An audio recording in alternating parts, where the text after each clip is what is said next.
เฮือนเดือนนี้บ่หรือว่าเดือนหน้าจังซี่นะน้องเพิ่นกำลังรอรุ่นอยู่พี่น้อยรอบ่าวนิวสิมาเซอร์ไพรส์หยังมันแม่ว่าเข้าไปก็หัวยิ้มเปิ้ยไปนำทางแล้วอ่ะพอมีข่าวดีเด้แจ็คสิเป็นข่าวดีหยังพี่น้อยเนาะทางที่แน่ๆนี่อาจสิเป็นข่าวดีทางเฮือนเพราะว่าเพิ่นยังมาเซอร์ไพรส์อยู่ที่ว่าอยู่อันเดินนี่เนาะอยู่อันดินตอนไม้พี่น้องเนาะเปิดภาพมามื้อนี้อยู่ทงอยู่ป่าคือเก่าพี่น้องเอ้ยเนาะเพราะว่าอยู่อันบ้านน้องน้อยเพิ่นเนาะมื้อนี้ก็พาน้องน้อยมาให้น้องน้อยพามาเบิ่งดินตอนไม้กับอีกอย่างเพิ่นว่าทางบ่อนิ้วให้มาถ่าเพิ่นว่าเนาะทางน้องเพิ่นว่าบ่มีรถสแก้วก็ได้พามามื้อนี้ก็มาฮอดดินตอนไม้เรียบร้อยแล้วเนาะสบายดีมากับน้องน้อยเพิ่นพาเพิ่นมามาถ่าไผก็ถ่าบ่าวนิ้ววันนี้คุณบอกออกมาถ่ายอย่างนี้จักโมงเพิ่นสิมาบัดนี้บ่ฮู้เพิ่นบอกแต่ว่ามาถ่าเด้อเนาะนี่ก็เพิ่นปรับตัวนั้นปรับเป็นให้หน้าเลยเนาะแบบว่าเอาดินขึ้นมาถมนี่ให้มันเพียงแล้วก็สิได้ปลูกเฮือนแม่นบ่เมื่อวานนี้เป็นไรมันสิเป็นหนองบ่เป็นย่านว่าน้ำอ่างบ่ว่ายามันแลกกันได้บ่เฮาก็เป่งลงไว้หุ่นก็ได้ง่ายคือกันดินพ่อเจ้าเองบ่เลยเนี่ยไปให้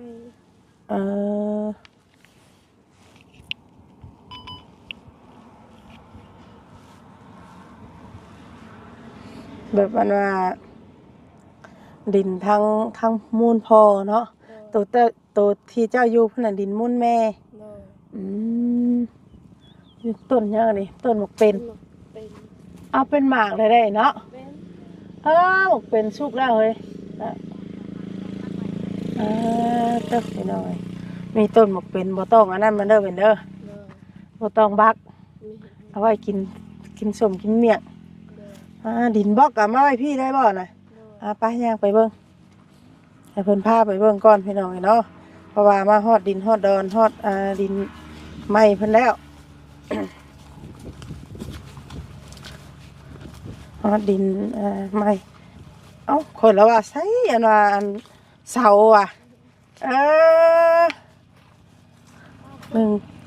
1 2 3 4 5 6 7 8 9ต้น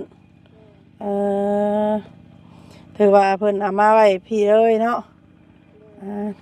บ่โดนดอกสันน้องน้อยเลยเพราะว่าเพิ่นเอามาไว้อันว่าให้เฮาอยู่พี่ได้เนาะ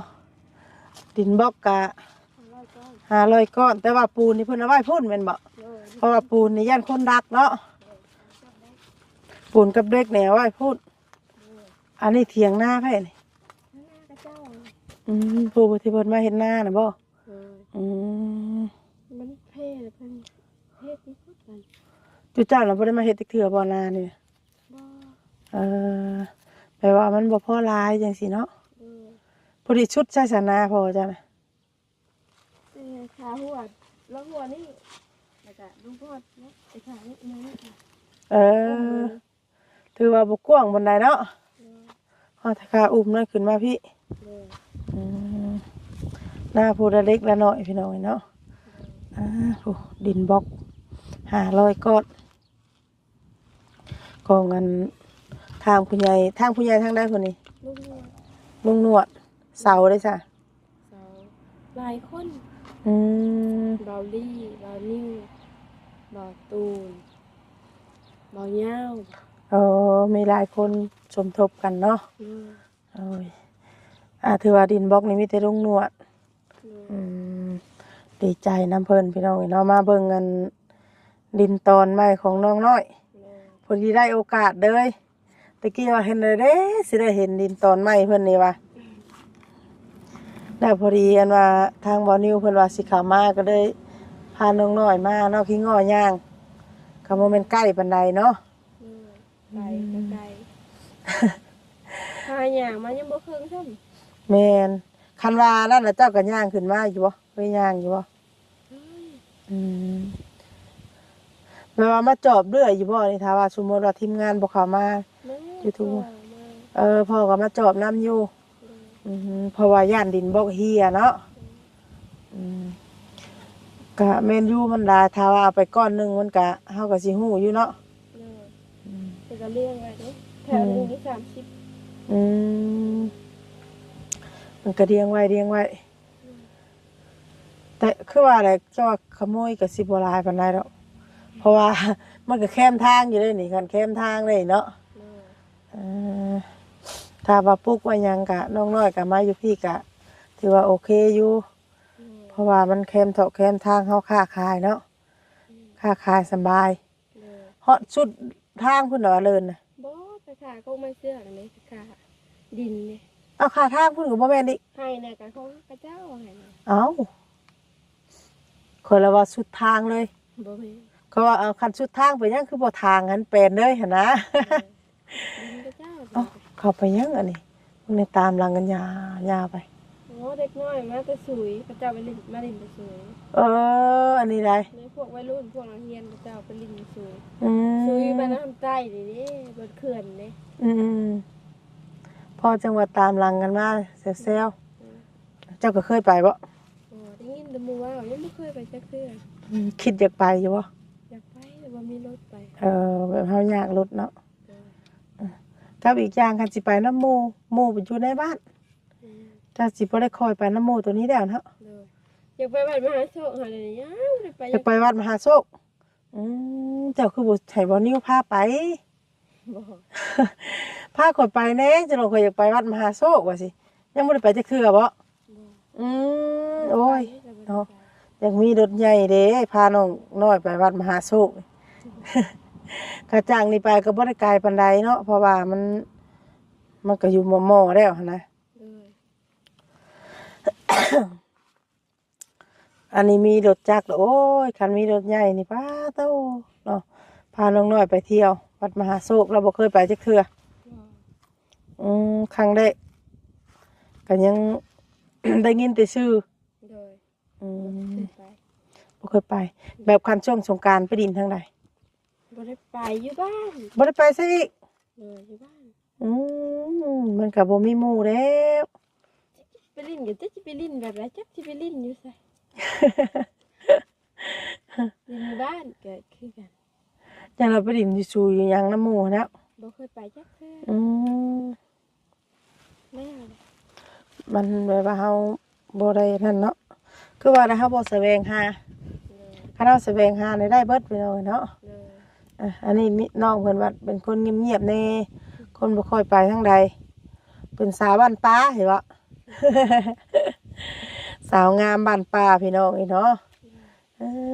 ไปอยู่พุ่นถาก็ได้ซะไปมาเบิ่งดินบล็อกเพิ่นซื้อดอกพี่น้องเอ้ยเนาะดินบล็อกน้องน้อยกับเสาเกี่ยวใช้เสาตัวเพิ่นเอามาบังนี่แล้วก็บังไว้ในเนาะถามว่านั่นเขาเห็นเขาสิโจมขึ้นเบาเหยาะกันไปพี่น้องเนาะ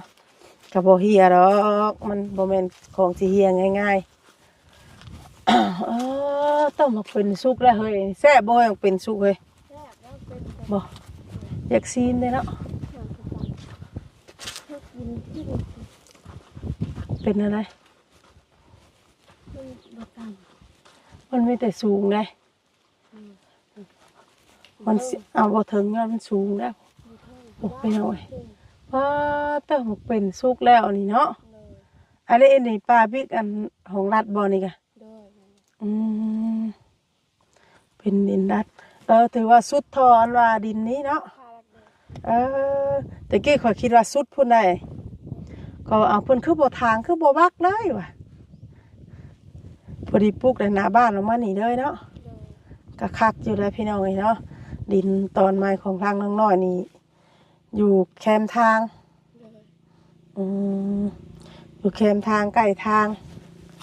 ว่าก็ดีใจนะเพิ่นที่ว่าได้ดินนั่นแล้วและดินนั้นใหม่แล้วเนาะดินนั้นที่ว่าเพิ่นดูดให้ปรับแล้วก็สิได้ปลูกเฮือนเป็นของตัวเองเนาะ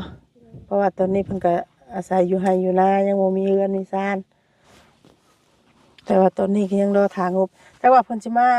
เอาข่าวดีให้จักบ่ จะเป็นมาคือดีกัน ยันบ่นิวสิเอาข่าวดีให้ได้ พายุ ใครอยู่ เออเอายันเราเอาข่าวดีให้อันว่าอันสิมาให้ได้เจ้ามีงบเฮ็ดเฮือนเด้อวะน้องน้อยยิ้มเบดมื้อได้มื้อนี้เนาะเพราะว่ายังรอพังอยู่เด้เนาะพังข่าวว่าสิมีมาบ่ได้จังใดนะว่าสิได้รุ่นว่าสิได้ยกเดือนนี้บ่เนาะเลยตั้งเฮือนเดือนนี้บ่หรือว่าเดือนหน้าจังซี่นะน้องเพิ่นกำลังรอรุ่นอยู่พี่น้อยรอบ่าวนิวสิมาเซอร์ไพรส์หยังมื้อนี้เพราะว่าเพิ่นให้ออกมาแต่พุ่นเด้เพิ่นบ่เข้าไปอีกเพิ่นว่าเมื่อลบออกลบเข้าว่าซั่น เฮาลบออกลบเข้านี่ก็บ่ ย่างไก่เด้อ ไกลหั่นแหละเจ้าคือบ่ตอบว่าเจ้าบ่ได้ตอบเพิ่นไปว่ามาเอาข่อยเด้อเจ้าบ่ได้ว่าบ่เจ้าว่าจังซี่ จะเฮาว่าไปดูไปดู เอ้ย คันสมมุติว่าทางเอื้อยบ่มานี่ได้ซะบ่มา อ้ายได้เข้ามาเอาเขาก็ว่าสิ เออ เข้ามาแล้วก็ เนาะ ย่างออกย่างเข้าอีกบัด คัน ลบเป็ดเลย ถ้าว่าเพิ่นมาเอาเพิ่นเขาเอาแล้วย่างเขาเองก็ใครอยู่เนาะ เด้อ มันยังว่าเฮามีลบเดียวเด้ เด้อ ไม่ว่าเข้าไปก็หัวยิ้มเปื่อยไปนำทางแล้วอ่ะพอมีข่าวดีเด้ เด้อ แก๊กจะเป็นข่าวดียังพี่น้องเนาะทางที่แน่ๆนี่อาจสิเป็นข่าวดีทางเฮือนเพราะว่าเพิ่นยังมาเซอร์ไพรส์อยู่ที่ว่าอยู่อันเดินนี่เนาะ เด้อ อยู่อันดินตอนใหม่รอรุ่นนำกันเด้อพี่น้องเนาะทางอันน้องน้อย อาจสิมีข่าวดีเข้ามาผู้เพิ่นปรับเป็นไหนากับพามาดำกับเบิดห้วยอยากเกือบสอบพุ่นนั้นน้องน้อยเอ้ยนี่ เด้อ มาดำเอาเลยปีนี้เด้อหรือว่าย่านมันโล่งกับเจ้ากับมาไถแล้วก็หวานป้าไว้ อันนี้นะหวานป้าไว้ เพราะว่าเฮาดิน เพราะว่า คือไปนั่งรถเพิ่นก็ ใช่แม่นบ่ ดังๆมา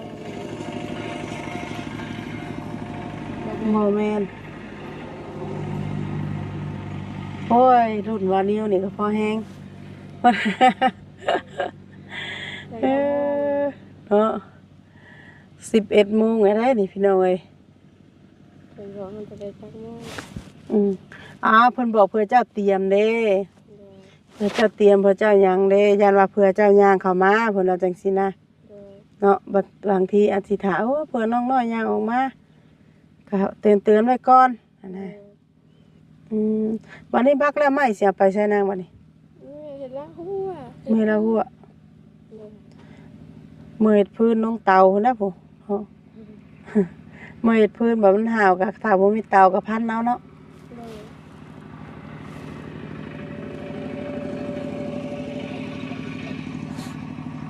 อืมดีว่าเอ้าว่าคันสน้อยปลุกน้องน้อยปลุกเฮือนนี่ปลุกอยู่หน้าพุ่นบ่นะคิด ไปแซ่เว็ดแล้วบัด สมมุติว่าบ่มีดินอยู่นี่คันว่าปลุกน่ะตีขึ้นนะว่าสิปลุกอยู่ไสขึ้นตะกี้ ยังบ่ฮู้อยู่ปุ๊บหน้า อืมเพราะว่าถ้าว่าเราสิซื้อดินมันก็ราคาแพงเนาะ เด้อ สิซื้อดินซื้อดอนมันก็ราคาแพงพี่น้องเอ้ย เด้อ ต้องปลูกอยู่บอนที่ว่าเฮาบ่ได้ซื้อไก่หมูก็ย่ามันเนาะ เด้อ ขอเพียงแต่มีบอนอยู่บอนเซาอันลำบากที่สุดแม่นยามฝนแม่นบ่ อื ทาง ม ไหนทางหน้า ทางเขาลำบาก เด้อไปสิตม ไปทางใดก็บ่ได้ อันนี้ใครแน่นี่จะรัดเข้ามานี่ไปตลาดสิไปอาจสะพรบ่หรือสิไปดงเห็น กันเลย ไปไล่เลยบัดนี้เนาะขอเพียงแต่มีรถ เด้อ เอาง่ายๆคือถ้าว่าแล้วนะเนาะถ้าว่าตั้งเป็นเฮือนได้ซ่านได้ก็ถือว่าโอเคสบายเบิดทั้งใดก็คือกันพี่น้องเอ้ยนะอันรุดนี่แม่นงบไผนี่ คุณบ่ดิว เบานิ้ว เลย อืม 2 ล้าน โดยโอ้มีแต่ทางเบานิ้วเพิ่นนี่เนาะเออ ขวัญใจน้องน้อยเด้นี่ เลย โดยเว้าเหยาะกันไปพี่น้องเอ้ยเนาะเพราะว่าครั้งแรกที่ว่าพบกันเป็นน้องเบานิ้วบ่ เลย เออ บ่นิ้วบ่ตูนบ่ยาว อืม เป็นน้องเพิ่นครั้งแรกก็3คนพี่น้องเอ้ยเนาะแต่ว่า ไปก็เว้าเหยาะแต่ว่าเบานิ้วเด้เพราะว่าเราโสดเด้เนาะ ถือว่าโสดกะเราบ่ได้มีครอบมีครัวเฮาก็เว้าใส่กะถือว่าโอเคอยู่เนาะ เลย ถือว่าหน้าตาแล้วก็เป็นอะไรโอเคอยู่บ่ สมมติเว้าหยอกซื่อได้นี่สมมติว่าให้เลือกอันน้องไส้กับบานิวนี่ผู้ใดโอเคกว่ากัน น้องไส้ น้องไส้ ก็ไส้ น้องผัดไส้นะ ก็ไส้ ผัดไส้บ่เออ ใช่แล้วสิไม่ไส้ นิสัยดีกว่าบ่อืมก็แบบว่าดีคนละแบบเนาะ เลย นิสัยดีคนละแบบพี่น้องเอ้ย เลย ก็ถามกันไปสิแหละถามดินถามบัวกันเนาะก็บ่เครียดบ่ให้กันเด้อเนาะ เลย โดยถามน้องเพิ่นโยกกันไป รอถามเอานิ้วมาพี่น้องเอ้ยจักย่ำใดเพิ่นสิมาเสียงรถนี่รถบ่แม่นบ่ เว้นออกไป มันยังเจ้าน่ะจื้อฮอดเสียงรถบ่เด้นี่ เลย ป๊าดโตบ่ได้ธรรมดาบัดนี้พี่น้องเนาะจัดไปจ้ะจื้อฮอดอันว่าเสียงอันน่ะรถเพิ่นอีก เสียงรถประดังเลย อืมดังกับบ่จื้อเลยข่อยน่ะยันว่าเสียงรถคนอื่นพุ่นแหละขวัญใจภัยขวัญใจมันแหน่ จื้อเนาะโดยโอเคซะเนาะก็รอถ่าเพิ่นมาก่อนพี่น้องเอ้ยโดยตอนนี้ก็อันนี้แม่นบ่บ่แม่นอีกอืมหลายนาทีสมมาพาควรแล้วเนาะก็สิจบคลิปไว้ก่อนแล้วก็สิรอถ่าทางบ่าวนิวเพิ่นมาก่อนเนาะโดยเอาสบายดีเด้อ